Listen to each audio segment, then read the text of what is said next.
CBS News correspondent Giovanna Drpic joins us now live from the CBS Broadcast Center. Good morning, Giovanna. Good morning, Steve. Well, this morning, Wall Street is hoping to bounce back after Tuesday's massive sell-off. Federal Reserve Chairman Jerome Powell's comments about interest rates helped rally Wall Street. News of the trade truce sent stocks in this country higher. Tech companies led the way. The Dow jumped nearly 288 points. Early voting, as you mentioned, topped 2 million. Now, if you compare that to 2014, it was just under 1 million. After going through the analysis and simplifying it for you, it really ends up being a series of gimmies and takebacks. Why should folks at home care? Well, let's face it. Who wants to get overcharged? Now, as you just heard, there are many families here in Georgia rely on the sales tax holiday to buy things like school supplies, notebooks, that sort of thing. And Representative Jones says the fee is fully refundable when a person files their Georgia state personal income taxes. And if it becomes law, the Georgia Restaurant Association estimates that it could generate some $11 million in revenue for state and municipal government. Good morning, Anne Marie. This morning, details of the 90-day trade truce between the U.S. and China remain cloudy. White House economic advisor Larry Kudlow said China could immediately cut tariffs on U.S. car imports and start to roll back retaliatory tariffs on U.S. agricultural imports. News of the trade truce sent stocks in this country higher. Tech companies led the way. The Dow jumped nearly 288 points, and the S&P 500 added 30 points. The NASDAQ composite finished nearly 111 points higher. And speaking of the overall economy, Fed Chairman Jerome Powell says despite solid economic progress, challenges do remain. Indonesia's Lion Air says it's reconsidering its orders from Boeing. This, of course, follows the crash of a Lion Air Boeing 737 that killed 189 people in October. Well, this morning, Wall Street is hoping to bounce back after Tuesday's massive sell-off. Trade issues between the U.S. and China apparently played a role in the arrest of a top executive of Chinese telecom giant Huawei. A bail hearing is scheduled for tomorrow. Recreational marijuana is now legal in Michigan. The new law passed by voters in November took effect at midnight. A new survey from leadership training company Vital Smarts asked people what causes their holiday stress.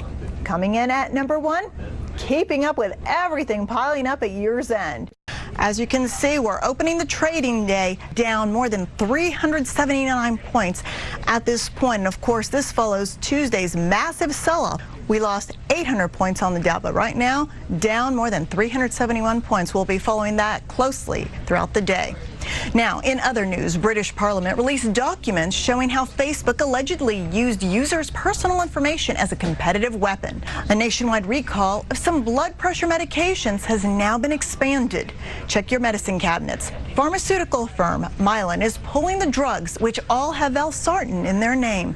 The company says the medication contains trace amounts of a chemical linked to cancer. Now, the drugs were sold between March of last year and as recently as last month. Waymo, Google's self-driving car project, began a limited ride-sharing service in the Phoenix area. The service is called Waymo One. The color of the year for 2019 is living coral. I guess that's opposed to non-living coral, right? The Pantone Color Institute, which has been choosing its color of the year for 2 decades, says living coral has a saturated orange base with a golden undertone. Pantone said it's emotional nourishment, like a big hug. And who couldn't use a big hug, Anne Marie? That's true. I didn't think hug when I saw it, though. I thought bridesmaid's dress. That's what I thought. Bridesmaid's dress. Sounds about right. Exactly. But we'll take the hug. Federal Reserve Chairman Jerome Powell's comments about interest rates helped rally Wall Street.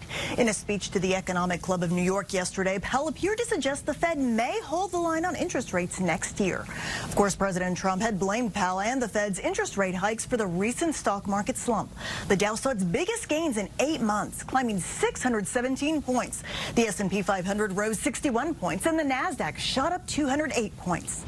Brian Kemp and other election officials could not argue that it's a tiny amount and then say it would be an administrative burden, that one doesn't equal the other.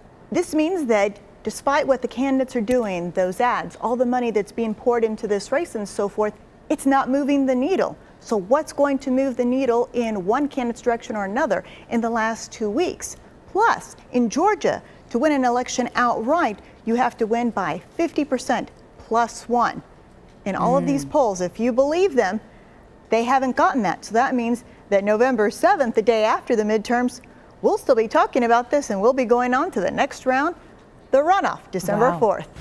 A group of Jewish Americans is suing Airbnb in U.S. federal court. The 18 plaintiffs accuse the home rental company of religious discrimination. And Burger King is going to the dogs. The fast food chain says it's introducing the dog purr. Yes, the dog purr. This is a group that Stacey Abrams founded to increase minority participation. She said, you know what, we're not going to try to go after those Republican voters. We have enough voters whose voices haven't been heard in the past. We need to go after them. So she registered more than 200,000 people. Both are polarizing figures, both are controversial figures, and we just don't know which side it's going to help. We're also watching the 6th district race. Now, you'll recall this was a huge race last year. It was between Democrat John Ossoff and Republican Karen Handel. Karen Handel ended up winning that race, and now she's trying to defend that. She's the incumbent. Immigration so far, if you believe the polls, has not really registered as the #1 or #2 issue with Georgia voters.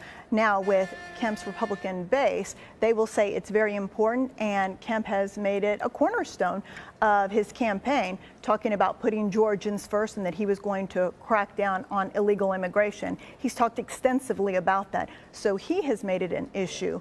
Her strategy is considered unusual. She's not trying to pick off Republican voters, trying to change their minds. Her strategy is to concentrate on the new voters, and a lot of those new voters are minorities. And you guys are going to love this story. Tyson Foods released predictions for the major food trends in 2019. So what are they?